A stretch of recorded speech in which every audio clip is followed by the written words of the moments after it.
Is One Piece the modern Odyssey? Many people have asked this question. In video essays, in TikToks, in blogs, all over the internet, people have said that One Piece is the definitive epic of the modern era. And what can I say? Yeah, I'm inclined to actually agree on that point, but with everyone and their mom now talking about the OG Odyssey thanks to Christopher Nolan's new adaptation, I kinda wanna ask the question, was One Piece actually inspired by the Odyssey? Because you might remember that recently I made a video about how another classic character, Sinbad the Sailor, might just have been the basis for Joy Boy as a character. So could we have another character in the story of One Piece that could be taking cues from Odysseus? After all, One Piece and the Odyssey are two stories that have a lot in common. They're both grand seafaring adventures. They're both told through episodic stories as the cast moves from island to island. And since Greek mythology is all over One Piece with things like the Cerberus, Prometheus, Zeus, Poseidon, Pluton, etc., popping up all over the place, surely Oda's taken some sort of inspiration from one of the oldest and greatest stories ever told. So again, who might be the One Piece version of Odysseus? Luffy? Roger? Well, maybe, but I actually think it could be someone even crazier than that. Someone like, I don't know, Emu.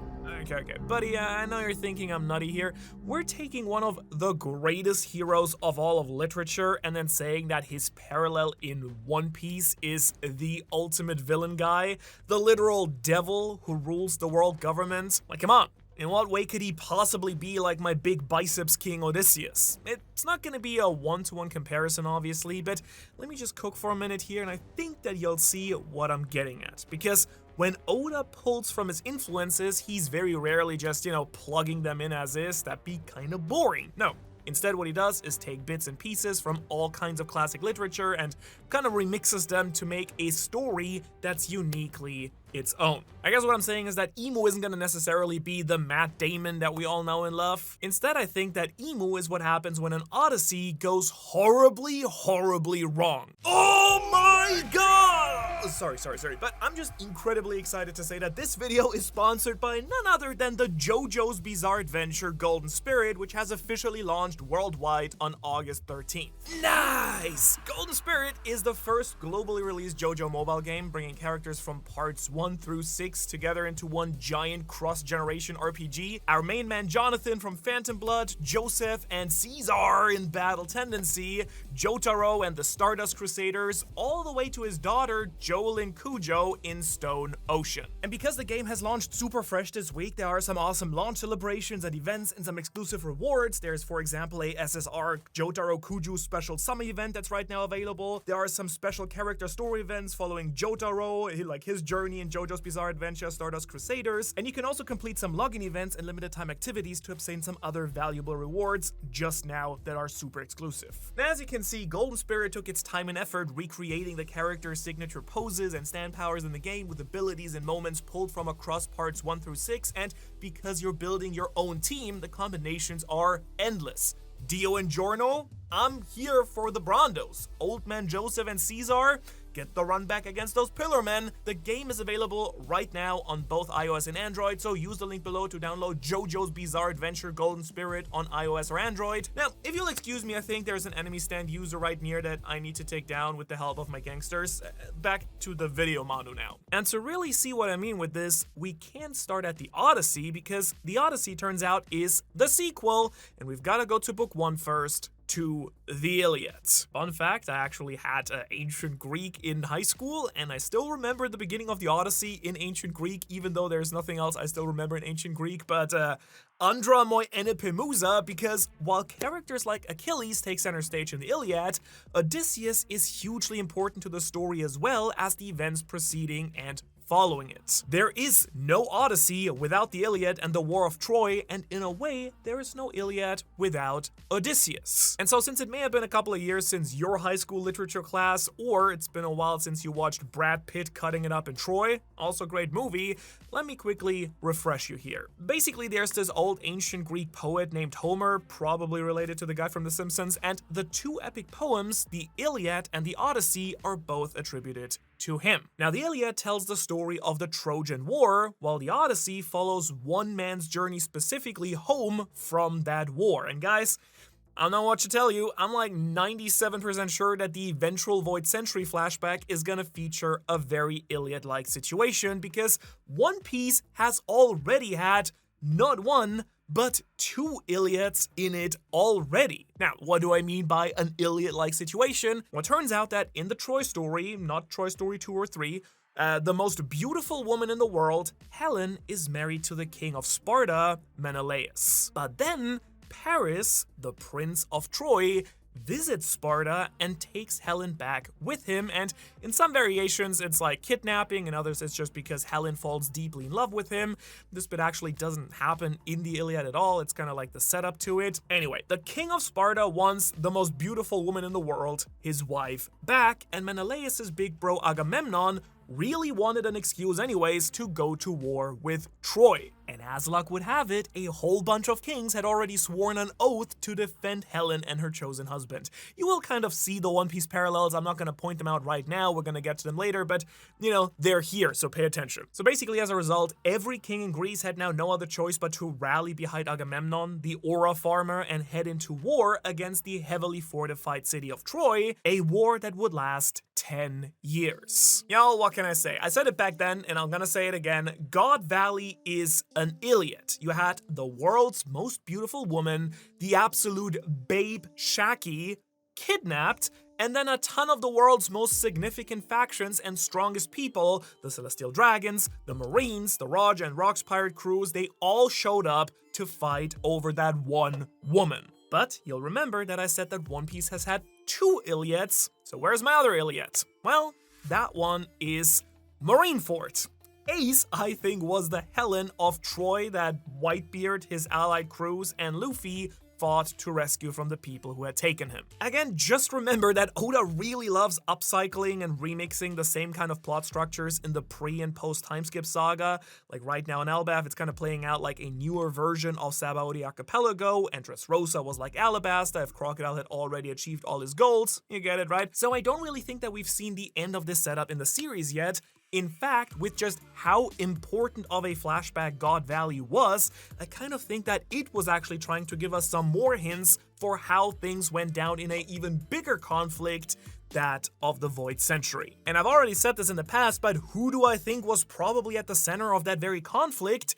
Who would make the perfect Helen of Troy for characters like Joy Boy and Emu to fight over? Nefertari D. Lili. Alright, sure, that's great, Manu, but how does that make Emu Odysseus suddenly? Like at all? Alright, be patient here. I'm getting to that right now. Down, boy. Down. Now, as you know, Emu was one of 20 kings that formed an alliance against one very great and powerful kingdom, kind of like how the many kings throughout Greece laid beside their different conflicts and gathered together to face Troy. But other than a sense that they were threatened by the great kingdom's advanced technology, we're not really sure how that big war actually kicked off and why it ended up lasting so long. But imagine this. You've got Nefertari Lili, one of the original 20 kings on the Alliance's side, and suddenly she starts running off with this cool dude from the Great Kingdom. I feel like Joy Boy might be somewhat of a Paris of Troy type, real beautiful, charming, a prince, and with the goddess of love on his side. Emu and the other kings would totally go to war to get her back, right? If they already wanted an excuse to wage war against the Great Kingdom anyways. And I mean, let's be honest, with how obsessed Emu is with Lili anyways, maybe she was originally supposed to marry him instead. Like, again, not a super new idea. You might be thinking that sounds more like Emu would maybe be in the Menelaus role then, and there could be an aspect of that too here, since, you know, this obviously isn't gonna line up one-to-one again, since Oda taking some inspiration is never going to be the same thing, like with Loki not being super Loki, but also being a little bit Thor with the hammer, and you're right, you know what I mean. Ultimately, though, he's writing his own story, taking different inspirations and merging it into a character, but let's also not forget that Odysseus was originally also one of Helen's suitors. In fact, all of the kings who went to war were in the running for Helen's hand in marriage as well. Yeah, that's crazy, I know. It's kind of like how practically every powerful man in the One Piece world was down very bad for Shaki. Anyways, that's why the Greek kings made that oath with their swords to defend the husband and wife, so they wouldn't all start fighting after Helen's husband was selected anyways. And that oath that was actually Odysseus' idea in the first place too. Now, this doesn't actually get super spotlighted in a Nolan movie, sadly, but in a roundabout way, Odysseus is kind of responsible for the whole war in the first place, or at least the oath that then forced himself into it. So, if Imu was in some way responsible for that war and organizing this alliance, which it kind of seems like that would make a lot of sense, right? Kind of seeing that they come out on top at the end, it would make him line up pretty well with Odysseus right out of the gate here. And with Imu talking about Lili's actions as this great mistake, it kind of feels like he's feeling somewhat entitled to her, if you know what I mean. Like, I'm not sure if you see it the same way. But in reality, she probably wasn't forced to secretly join Joy Boy's side at all. It was most likely a choice made by her own free will, which Imu just didn't want to believe was the case. You know, how Boa falls in love with Luffy, and then Amazon Lili, and she probably fell in love with Joy Boy. Kind of makes sense. So, there Imu was, in a war that in a way he kind of started, and it was a war that he had to finish as well. We're now in the middle of the Void Century, and the Alliance was at a long war with the Great Kingdom. But there's a reason they needed an alliance, because the Great Kingdom's defenses were just insanely powerful. Their technology was more advanced. They most likely had access to things like the ancient weapons on their side, possibly the Forbidden Sun as well, a source of limitless power and energy. So by no means should a force like this alliance should have ever been able to prevail, unless of course Nerona Imu was able to turn the tides thanks to trickery. Imu, our Odysseus, did what Odysseus do best: clever plans, plots, and schemes. You see, after years and years of warfare, it was a plan from Odysseus that ultimately won the Trojan War for the Greeks. They ended up sending their boats away and constructed a giant wooden horse, presenting it to the Trojans as a holy sign of offering. The Trojans famously brought the horse inside, but little did they know that Greek troops were secretly hiding on the inside. And they used the horse to bypass this impenetrable defense of Troy, and once on the inside, they then snuck out, opened the gates, and allowed Agamemnon's big army inside the city walls to slaughter all the Trojans. So it could be the case that Imu somehow managed to infiltrate the Great Kingdom, possibly through his weird relationship, friendship thing with Joy Boy or Lili, but once he was inside, he may have turned their advanced technology against them. Maybe Imu actually harnessed the power of the Forbidden Sun to use for himself, you know, like the giant demon monster on the mural clutching the big fiery ball. Otherwise, maybe he stole one of the ancient weapons. If I had to guess one, I'd say Uranus, since that's probably what he still has and used to destroy Lucia, and why he's having York fix up the Mother Flame so he can use it again, right? But back during the Void Century, he might have used it to land this big final strike on the Great Kingdom. That could be where the giant hole below Enies Lobby actually came from, because I kind of have a sneaking suspicion that that could be where the Great Kingdom was originally located, which I detailed in this video here.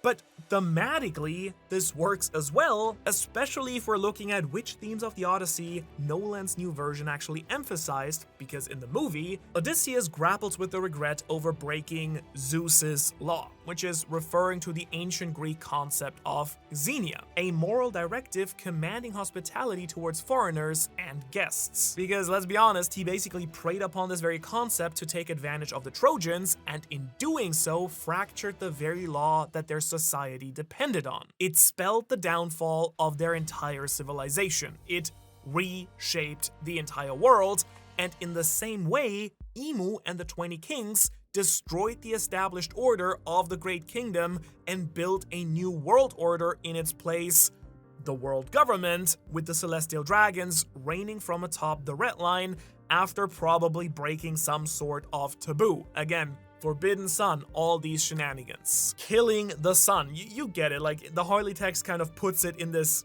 primal original sin context as well, and they very literally reshaped the entire world by flooding everything. But I will say that this is kind of where things really start going wrong at first glance with our comparison, because sure, the Iliad stuff kind of lines up with the Void Century pretty well, but what about the Odyssey, Manu? We're in this video like this far and still nothing. Like, how is emo Odysseus? Get to the point. Sorry. Yes, Emu is not a hero. He's an evil devil guy. But it's very likely that from Emu's own perspective, as with many villains, he is absolutely a hero. And in turn, Odysseus is a hero, but that word takes on a very different meaning when we're talking about an ancient epic. Because you see, a hero, as far as ancient Greece was concerned, is just a person with great strength and courage who completes some amazing feats. There is absolutely zero moral judgment assigned to anything that he actually does, and in fact, Odysseus is a very tragic hero. He desecrated the will of the gods. He sacrificed so many of his own men in pursuit of victory and survival, and in the eyes, or eye, of so many that he encounters throughout the journey, Odysseus is actually the villain. But besides just that point, the Odyssey is also all about Odysseus' journey home back to his wife Penelope and his kingdom of Ithaca. Emu isn't going on a journey back home, he just stayed put right there in Merijoa for the past 800 years. So if Emu didn't go on this big journey back home, then how does Emu's story in any way match that of the Odyssey? Well, that's because I think that Emu hasn't made it home. I think that he still very much might be on his Odyssey right now. Not only has Emu never made it really home from his war, he's still fighting the war. Like, remember that Vegapunk literally told us that the war that started 800 years ago is still going on to this day. The ancient weapons still exist. They're still wiping islands off the map and raising the sea levels. Joy Boy's successor has arrived, ready to finish the job that was started 800 years ago, and Vegapunk kinda makes it sound that like there may have been groups and people who secretly have been battling with Emu all this time as well. So I think that by comparing some aspects of Emu's character to the episodes of Odysseus' journey, it turns out that there are a surprising amount of things that line up shockingly well with like the entire story that we know of Emu. So let's now go over several of the Odyssey's main scenes and see how they line up, starting with the Lotus Eaters. As you well know, Emu spends all of his spare time in, yeah, correct, the Flower Room, a really strange serene garden in the middle of Pangaea Castle. And if I'm speculating, I think that this room could be tied to some important things like the Eve Tree, possibly even the origin of devil fruits themselves. There have been a lot of theories around it. You know the drill. Like I said, most of the Gorosei seemed very concerned about Emu going to Elbaf in person. The other Holy Knights were absolutely shocked when he showed up in person, and combine that with some suspicious clues like coughing up blood when arriving on the island, it really seems like Emu has a time limit for being far away from Merijoa. And if so, then dang is he efficient. Like, the king is just ripping through Elbaf. But it could be that his life itself, and specifically his immortality, might be connected to whatever is in that flower room. So, taking that and putting it over to the Odyssey, in the Odyssey, there's an island where Odysseus' crew members eat a sweet plant that causes them to lose all their memories of home and their families. Instead, they kind of become content to do nothing but stay and continue eating in a drug-induced state of bliss, basically. Odysseus then has to drag his men back to their ship by force to get them off this island, and things might get a little bit confusing here if you've only seen like the most recent Odyssey movie, because this is one of the biggest changes from the original poem. But in Nolan's Odyssey, they combine the Lotus Eater concept with Odysseus being held captive by Calypso. Instead of his crew eating the plant, it's actually himself who, forgets his home for several years. But Emu's binding to the flower room, if that's what's actually going on here, let me know how I feel about it. Also, I think kind of feels reminiscent of Odysseus' captivity on Calypso's island, not being allowed to leave even if he wanted to, living in this almost like prison-like paradise. So I want to propose that the flower room, and whatever actually is inside of it, because clearly it must have some secret, might actually be having a very similar effect as this lotus on Emu. Who knows what country Nerona Emu originally actually ruled over before taking over Merijoa? I've got no clue, and maybe neither does he anymore either, because Emu's memories have always seemed kind of weird.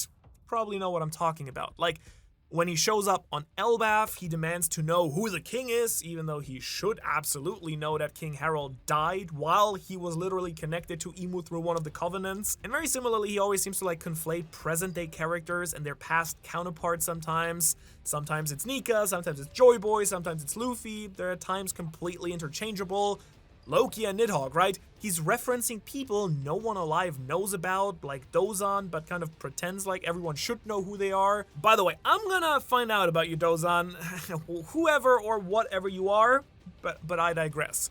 Clearly, Emu's got some sort of confusion even with his own name, right? Like there's the confusion between the names Emu and Mu, almost as if they're like different people. And overall, it's just always seemed like Emu's memories themselves seems somewhat fractured, as if he's like mentally still in the Void Century at times, as if he's lost his sense of real self and who he originally was before the war, shape-shifting into these different like forms, right?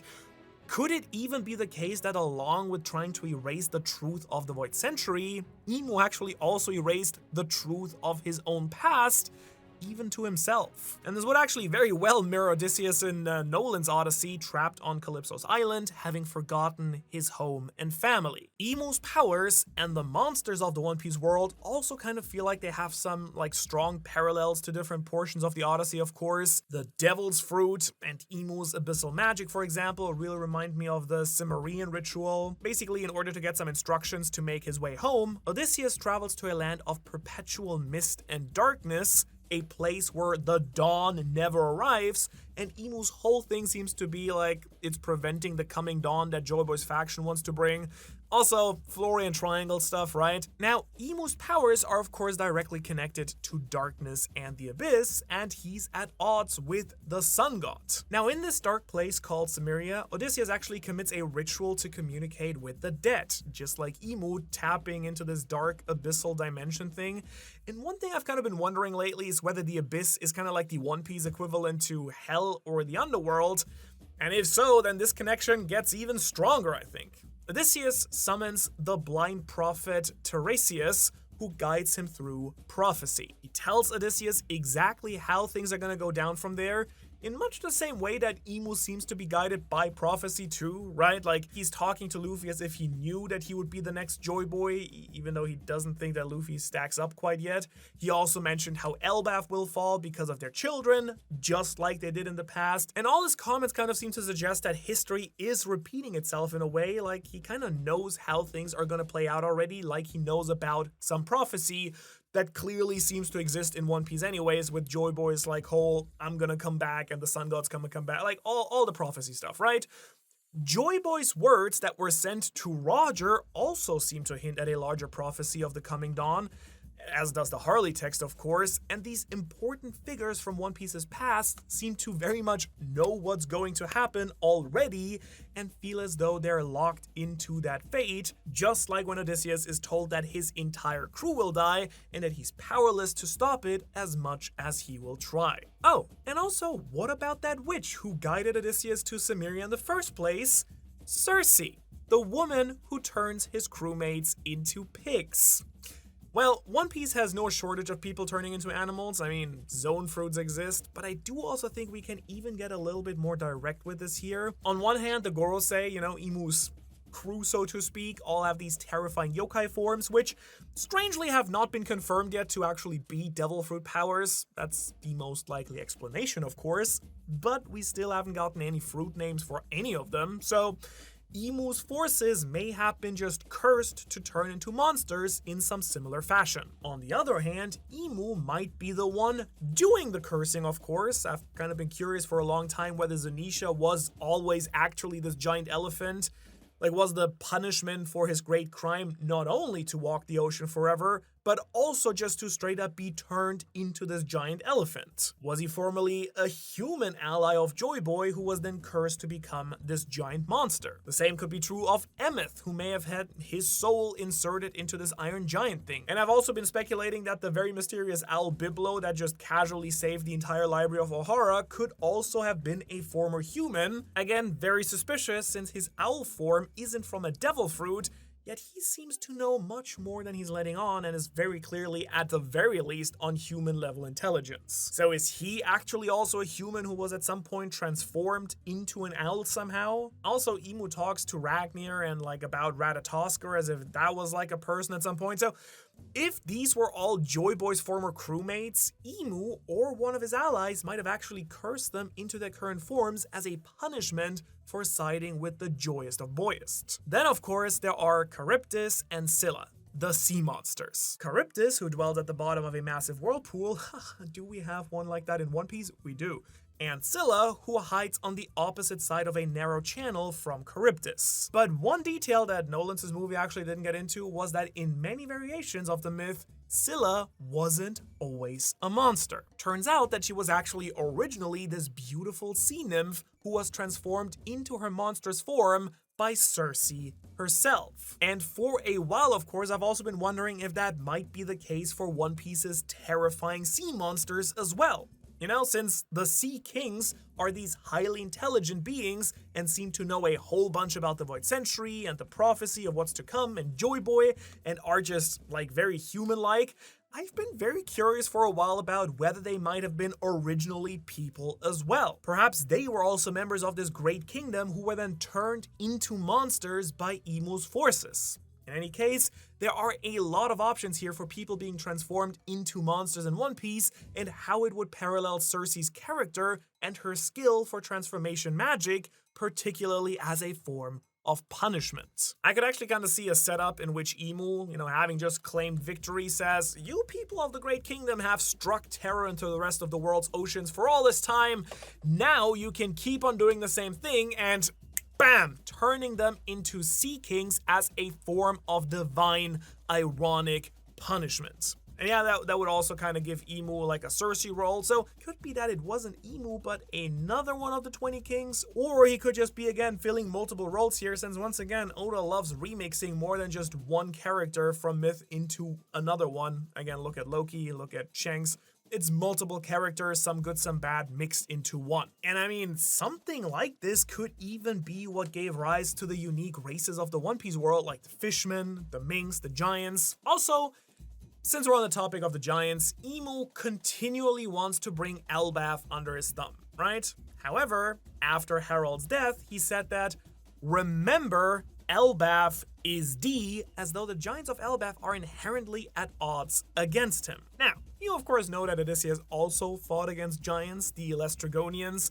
For the movie watchers, those are the big silver armored guys who wreck his crew and sink several of his ships. And you could actually also get some flavor of this with the encounter against Polyphemus, right, the Cyclops. But there could be an even better Cyclops parallel if we could just figure out who the character with the eye patch is.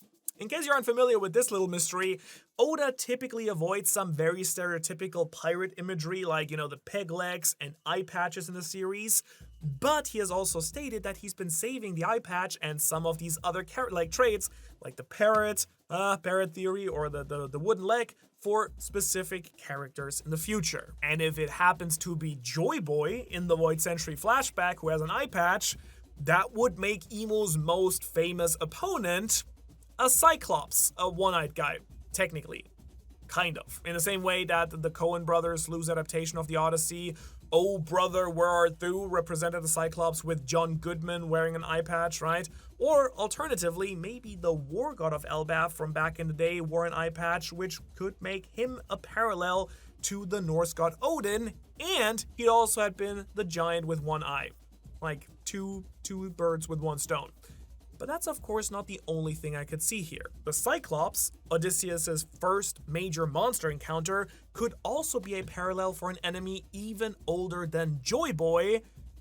This massive creature could have a parallel in the Titans. And just to recap here, since this is an idea I've talked about before, of course, but not one that's been directly explained in One Piece, the Titans are kind of what I would call whatever massive creatures originally seem to have existed in the One Piece world who were big enough to wield like the big sword on Elbaf and the giant katana on Onigashima. Also, the skull on Onigashima, which probably belonged to a real being. Now, my personal theory for a while has been that these titans actually used to rule the primal One Piece world before the four gods showed up on the scene, before, the sky people came down from the moon with their technology and spaceships and started, farming the One Piece planet for resources.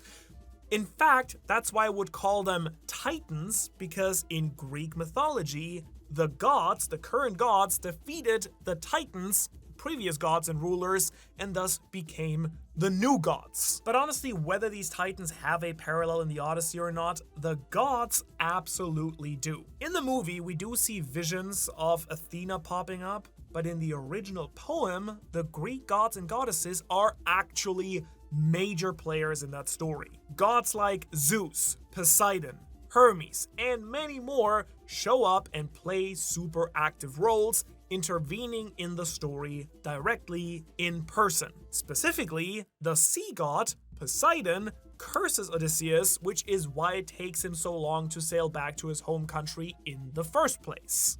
Now, let us think. Where have we heard about, being cursed by the sea god before? Oh yeah, that's right, every single devil fruit user. And Imu just pulled out a sea god sword, Fraggle Rock here. We've also got the ancient weapon Poseidon, named for the Greek sea god who makes Odysseus' life hell, right? By the way, the reason that Poseidon is so mad at Odysseus, it's because the Cyclops, Polyphemus, was actually Poseidon's son. So it would kind of be insane if it turned out that this father and son dynamic actually played into Imu's opponents as well. Or like we've already theorized before on the channel that Davy D. Jones and Joy Boy could potentially be father and son, the king and prince of the ancient kingdom.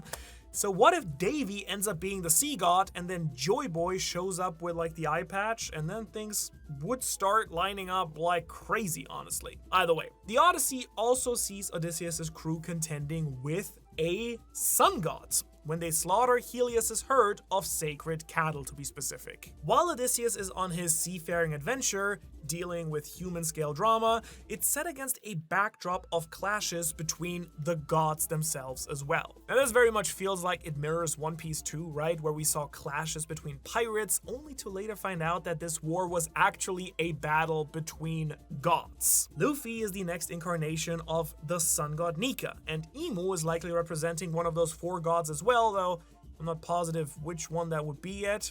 I think this all honestly really works and has a lot going for it, but I do like to have some options here. So allow me to ask another question.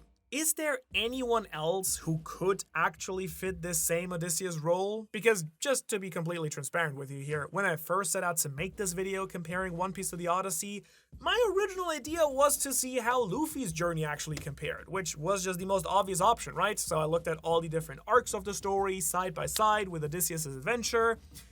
And straight up, I gotta say, things did not exactly line up that well. In fact, it kinda looked like Luffy was the opposite almost of Odysseus in a lot of ways. Odysseus is a Greek hero, which, like I said before, is very different from our modern definition of a hero. But also, as we know, Luffy denies even being a hero to begin with. The man doesn't wanna share his meat.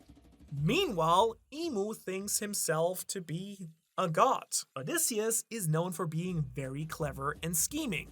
Luffy, not exactly clever. He's not scheming. In fact, if there is a scheme, he's just gonna ignore the plan, rush in head first, and hope for the best. With his fist, I guess. Yeah, he has great emotional intelligence, true, but the dude is not smart like that. Not book smart. Not making a plan smart. Imu, on the other hand, seems like a cold and calculating figure who has helped orchestrate the entire world for the past 800 years and the downfall of the ancient kingdom. And Luffy is also not on a journey to get home, he's the opposite, he's on a journey to get away from home to the final island of the Grand Line. He wants to see the world and claim the ultimate treasure. He has no interest whatsoever in getting back to his loved ones and ruling over his kingdom, but Imu, that dude rules over his kingdom, which is also the entire world. Maybe the reason Imu actually wants the Mother Flame is to be able to power a spacecraft and actually get back to where he's actually from, especially with Scopper's comments on him not being from this world.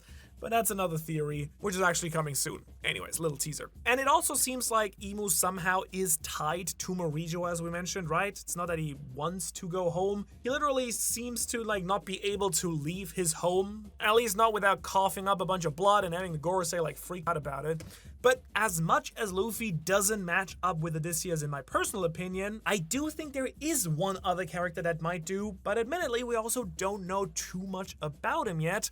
However, I think it could work very well potentially, and that guy is Davy D. Jones. At least that will be the case if he's anything like his descendants that we know about, because if there's a single One Piece character who is defined by plots and schemes, it's of course my boy, Marshall D. Teach, the inheritor of Davy Jones's will. In a nutshell, Blackbeard always works smarter, not harder. Rather than solving his problems head on, he just concocts some clever plots and plans, and that reads fairly Odysseus to me. And in a very similar way that I compared Imu's abyss powers to the Cimmerian ritual, Blackbeard's darkness fruit kind of lines up really well too, and it could be the case that Davy D. Jones wielded that power back in the day too. In a way, Teach's plan to become a warlord was actually a very Trojan Horse situation too, because he used that to actually infiltrate and gain access to Impel Down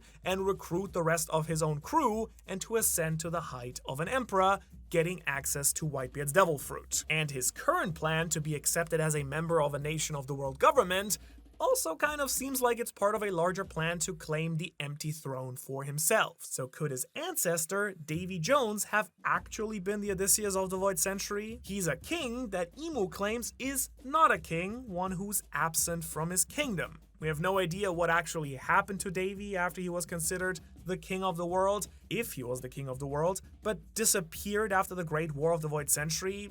He would kind of be like an Odysseus missing from Ithaca, right? As all the suitors who remained tried to take the rest of the kingdom for themselves, like the 20 kings that reshaped the world. Now, of course, I've kind of been thinking that Davy Jones and Joy Boy might be related. They could have been father and son, and I just don't really see Joy Boy as a Telemachus type of character. Tom Holland is not playing Joy Boy in the live action, all I'm saying. Instead, Joy Boy is considered to be one of the strongest characters to ever do it, right? And who mastered Haki and the Nika fruit, almost like an Achilles more. But back to the Iliad for a second, if you don't know anything about Achilles other than really strong guy, Achilles was a human but blessed with the power of a god when his mother dipped him in the river Styx. And he could not be harmed, save for the weak spot on his heel where his mother had held him during the dipping. Hence the Achilles heel, right? But by all accounts, he wasn't some hulking behemoth. He was lithe, agile, and beautiful. In fact, he almost got out of the Trojan War by disguising himself as a woman,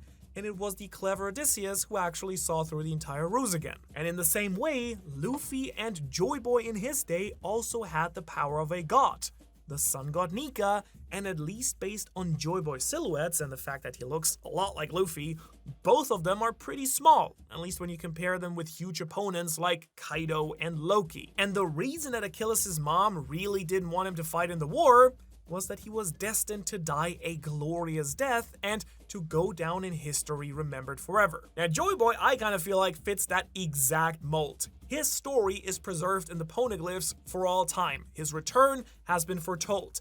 Everything comes down to that prophecy, and there was one character who in many accounts really didn't want this to happen. He wanted Achilles to have a nice, quiet life alongside him. He didn't want a glorious death for Achilles. He wanted a rich, long life, and if such a character was in One Piece, they'd have a super complicated relationship with Joy Boy. They may have even loved Joy Boy, and they'd likely want those legends of whatever happened erased. I'm speaking, of course, of Patroclus. Wait, Emu is Patroclus?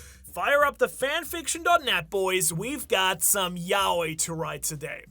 Alright, I might be doing comparative literature a little bit too close to the sun here. Woo! Though I do think there's something to the Joy Boy Emu Lili love triangle theory too, even though I can't fully put my hand on it. But as much as I'm loving these parallels between Odysseus and Emu, I'm even more sure that One Piece, and specifically Joy Boy, was very likely inspired by one of the most famous fictional sailors of all time, Sinbad, the other great Odyssey, and his adventures were directly inspired by the Odyssey, so if you want to check out how Sinbad might have inspired the story of the Void Century and Joy Boy's character, you can check out that video right here if you enjoy these. Let me know if you enjoy these like more literary comparisons. That would be super fun if you guys like those. I love to make more of them. And otherwise, I will see you in the next video, and shout out to all of our Patreons.